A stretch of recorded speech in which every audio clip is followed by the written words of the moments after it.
aqui é a Anne e a aula de hoje é sobre a arte gótica, que é ali o finalzinho da Idade Média, período de transição, afinal de contas os movimentos artísticos e as épocas históricas elas não são assim, as mudanças não são assim de um dia para o outro, né? As coisas acontecem devagar, então o processo de transição foi bem lento e a arte gótica fez parte então desse processo.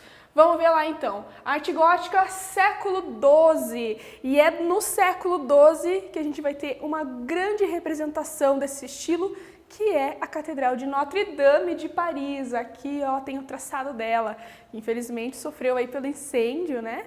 Mas ela continua em pé. Vamos ver quais são as características desse período então. Para começar pelo nome, né? Porque gótico, essa palavra gótica, ela está relacionada aos povos godos, que eram povos bárbaros que invadiram ali o Império Romano, e esse nome ele foi dado pelos italianos lá no Renascimento. Eles relacionavam essa palavra a tudo que era ruim, que era bárbaro. A própria palavra bárbaro, né? Lembra algo ruim. Era algo obscuro, extravagante, porque o aspecto da arte gótica é muito exagerado, né? Foge um pouco do clássico e vai para o exagero de decoração, para as figuras abstratas, orgânicas, também geométricas, mas é muito detalhe, né? Que tanto visual ali na arquitetura quanto na pintura. Então esse nome está relacionado a isso. Tudo bem que é um estilo bonito, né? Mas para a época, os italianos que estavam começando ali com o realismo, enfim, que vocês vão saber um pouco mais tarde, eles estavam relacionando essa palavra a algo que era talvez até asqueroso para eles, no valor estético. Muito bem, o que acontece na situação ali do Império? Então, o comércio ele começa a se reerguer, a partir do desenvolvimento do comércio surgem as grandes cidades. A partir disso, a burguesia urbana ela começa a criar uma atmosfera ali de querer utilizar a arte como forma de expressar sua riqueza. Então, não só os nobres, nem só a igreja utilizava a arte como recurso expressivo, os burgueses também utilizavam isso. Então, a renovação cultural, renovação artística e sociocultural vai acontecer na Europa, mas principalmente ali na França. E o que são essas referências quando eu falo, né? A referência à arte carolíngia, por exemplo, na época lá de Carlos Magno, ele estava resgatando valores clássicos, mas ali no Império Romano do Ocidente tinha muita abstração e muita decoração, aquelas joias, enfim, uma arte mais estética. Na arte românica, a estrutura ainda baseada numa arquitetura sólida, com paredes muito sólidas, com arcos, com a abóbada, enfim, aí a gente vai ver os outros aspectos também mais tarde. E a arte bizantina, ainda uma arte que expressa muito o poder da religiosidade. Vamos lá então falar das iluminuras, que são uma linguagem assim, que já existia antes, a partir lá dos manuscritos do Império Romano, mas é aqui no período gótico que a gente vai ver essa linguagem sendo muito bem desenvolvida, muito utilizada como recurso de divulgação, de estudo e de arte propriamente dita, né? Então as iluminuras são produzidas desde o século XI, são ilustrações em letras iniciais de manuscritos. Tem aqui até a inicial aqui, ó, com a letra P, então são letras iniciais muito decoradas, lembra que eu falei do aspecto decorativo? Letras muito decoradas com esses arabescos, né, que são linhas extremamente orgânicas, delicadas, bem sinuosas.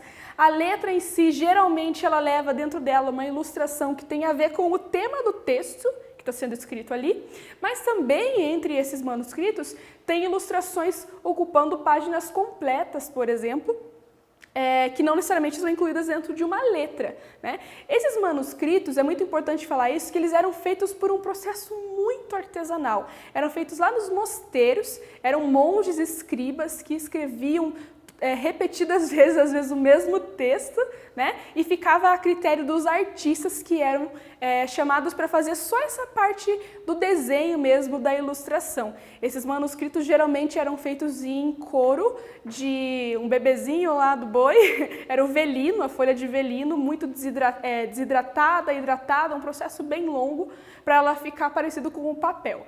Muito bem.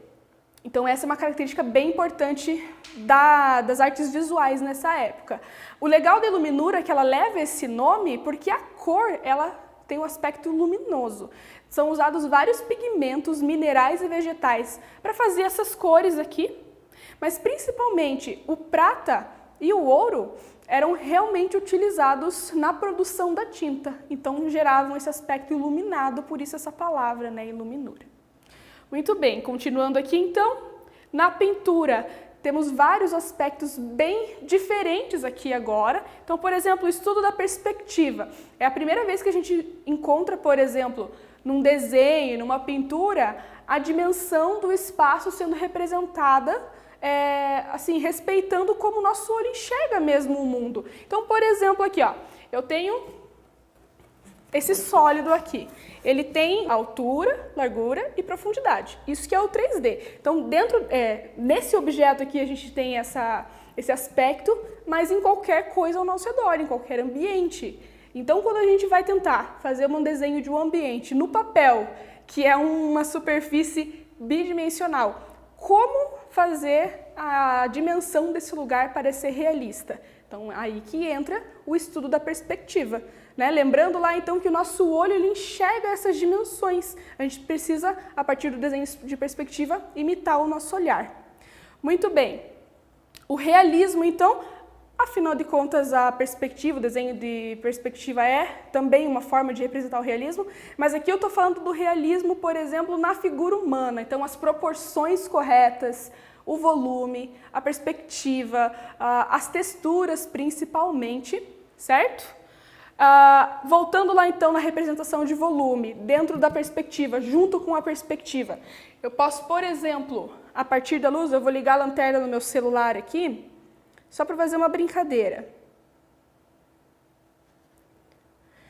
Projetando a luz aqui, eu consigo perceber onde que a luz encosta, né, ela promove a sensação de volume, onde a luz não encosta, ela projeta uma sombra, né? Então isso é uma característica de qualquer objeto tridimensional. No nosso corpo é assim, o rosto, por exemplo, numa pintura para representar o volume do nariz, né? Não tem linha de contorno. Quando você faz uma pintura realista, você foge da linha de contorno. Então o artista trabalhava com a ideia de luminosidade, de sombra, sem linha de contorno, produzindo os degradês, certo?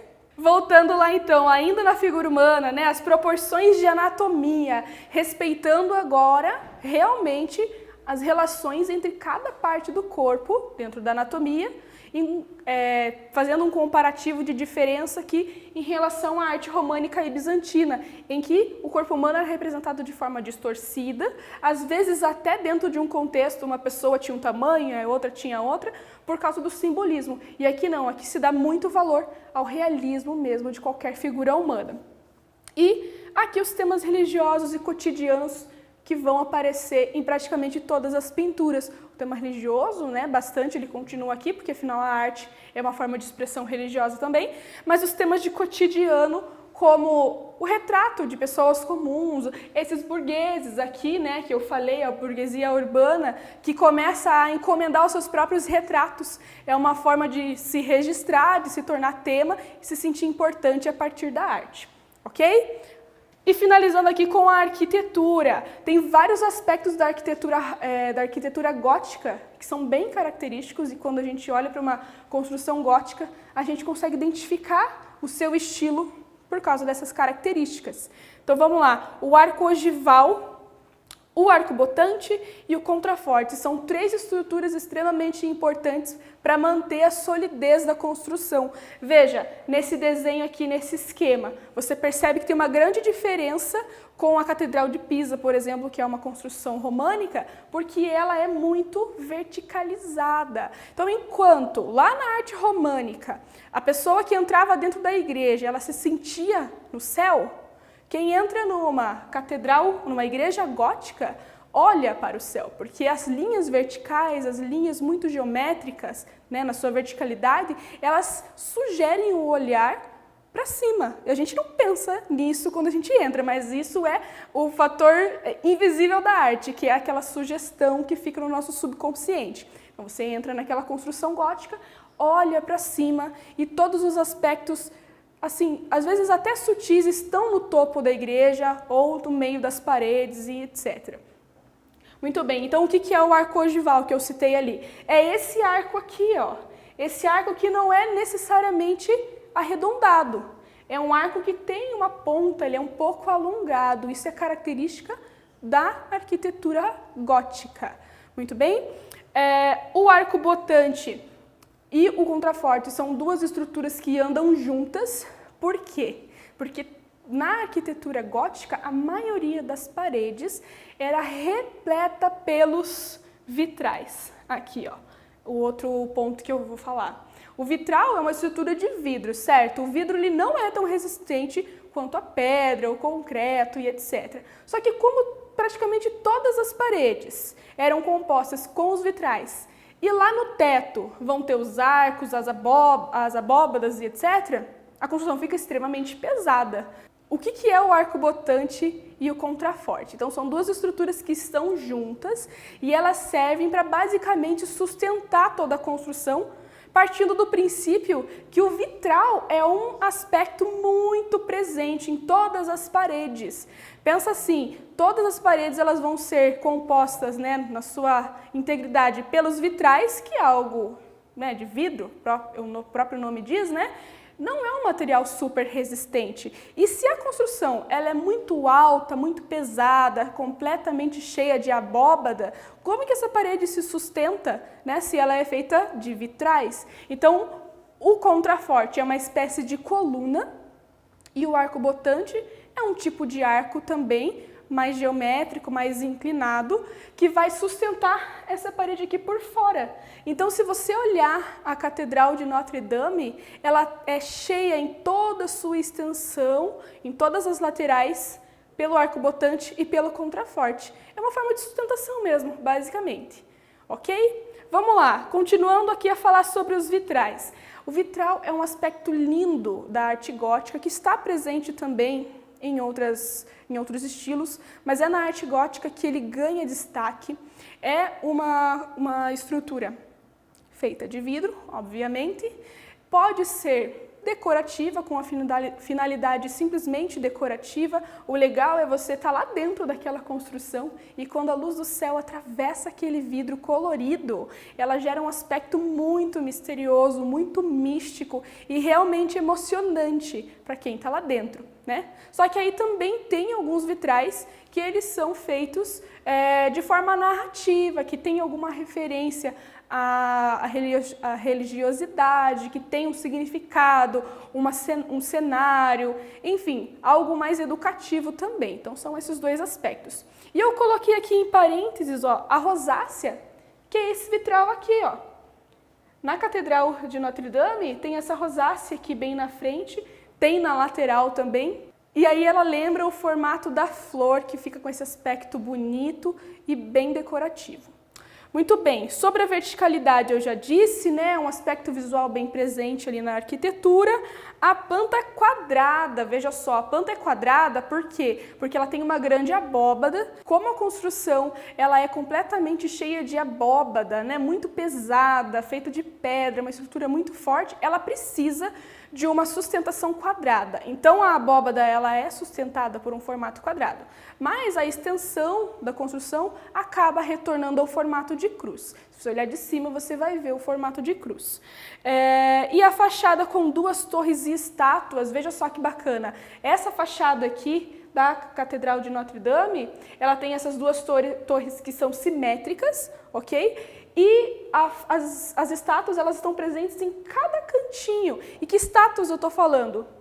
Principalmente, né? Aqui das gárgulas e das quimeras. As quimeras, elas são seres mitológicos monstruosos que têm uma simbologia assim bem macabra, que é tanto a ideia de vigilância quanto com a ideia de proteção do mal. Certo? E as gárgulas também têm esse sentido, só que elas também têm outro significado. Elas são colocadas aqui, ó, junto com as calhas, com o sistema de encanamento de água da construção. E a ideia é que quando a calha está cheia de água por causa da chuva, a água escorre e sai pela boca da gárgula. Então, quando está chovendo e você está lá na Catedral de Notre-Dame, imagina só Que sensação estranha que havia aquelas feras no topo da igreja soltando aquela água pela boca. E é isso, ficamos por aqui com a arte gótica, que é esse movimento incrível, um processo de transição, né, entre a Idade Média e a Idade Moderna. Tem esse aspecto anticlássico, que é a quebra da beleza que era idealizada pelos gregos lá na Antiguidade. Tem esse aspecto bem decorativo também. E é isso, ficamos por aqui e até a próxima!